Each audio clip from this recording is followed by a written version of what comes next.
अकबर बीरबल की कहानी। अकबर का साला।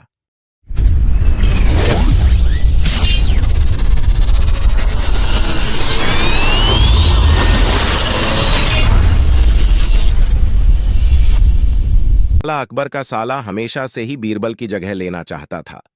अकबर जानते थे कि बीरबल की जगह ले सके ऐसा बुद्धिमान इस संसार में कोई नहीं है। फिर भी जोरू के भाई को वह सीधी ना नहीं बोल सकते थे। ऐसा करके वह अपनी लाडली बेगम की बेरुखी मोल नहीं लेना चाहते थे। इसीलिए उन्होंने अपने साले साहब को एक कोयले से भरी बोरी दे दी और कहा कि जाओ और इसे हमारे राज्य के सबसे मक्कार और लालची सेठ सेठ दमधीलाल को बेचकर दिखाओ। अगर तुम यह काम कर गए तो तुम्हें बीरबल की जगह वजीर बना दूंगा। अकबर की इस अजीब शर्त को सुनकर साला अचंभे में पड्डीडीडीएच गया। वह कोयले की बोरी लेकर चला तो गया, पर उसे पता था कि वह सेठ किसी की बातों में नहीं आने वाला, ऊपर से वह उल्टा उसे ही छूना लगा देगा। हुआ भी यही। सेठ दमद्दीलाल ने कोयले की बोरी के बदले एक ढेला भी देने से इनकार कर दिया। साला अपना सा मुंह लेकर महल वापस लौट आया और अपनी हार स्वीकार कर ली। अब अकबर ने वही काम बीरबल को करने को कहा।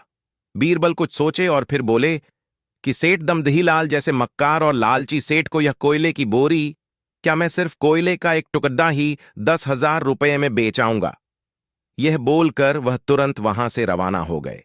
सबसे पहले उसने एक दर्जी के पास जाकर एक मखमली कुर्ता सिलवाया, हीरे मोती वाली मालाएं गले में डाली, महंगी जूती पहनी और कोयले को बारीक सुरमे जैसा पिसवा लिया।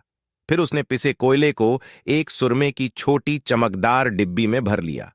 इसके बाद बीरबल ने अपना भेष बदल लिया और एक मेहमान घर में रुककर इश्तिहार दे दिया कि बगदाद से बड्ढे शेख आए हैं जो करिश्माई सुरमा बेचते हैं, जिसे आंखों में लगाने से मरे हुए पूर्वज दिख जाते हैं और यदि उन्होंने कहीं कोई धन गाड़ा है तो उसका पता बताते हैं। ये बात शहर में आग की तरह फैली। सेठ दमधीलाल को भी ये बात पता चली। उसने सोचा जरूर उसके पूर्वजों ने कहीं न कहीं धन गाड़ा होगा। उसने तुरंत शेख बने बीरबल से संपर्क किया और सुरमे की डिब्बी खरीदने की पेशकश की। शेख ने डिब्बी के 20,000 रुपये मांगे और मोल भाव करते करते 10,000 में बात तय हुई। पर सेठ भी होशियार था। उसने कहा, मैं अभी तुरंत ये सुरमा लगाऊंगा और अगर मुझे मेरे पूर्वज नहीं दिखे तो मैं पैसे वापस ले लूंगा। बीरबल बोला, बिल्कुल आप ऐसा कर सकते हैं। चलिए शहर के चौराहे पर चलिए और वहां इसे जांच लीजिए। सुरमे का चमत्कार देखने के लिए भीड़ इकट्ठा हो गई। तब बीरबल ने ऊंची आवाज में कहा, ये सेठ अभी ये चमत्कारी सुरमा लगाएंगे और अगर ये उन्हीं की औलाद हैं जिन्हें ये अपना मां बाप समझते हैं तो इन्हें इनके पूर्वज दिखाई देंगे और गड्ढे धन के बारे में बताएंगे।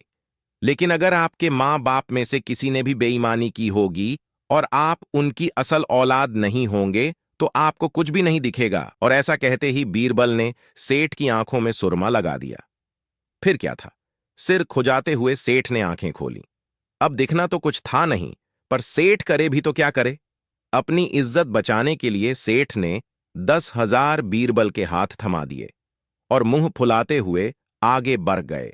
बीरबल फौरन अकबर के पास पहुंचे और रुपये थमाते हुए सारी कहानी सुना दी।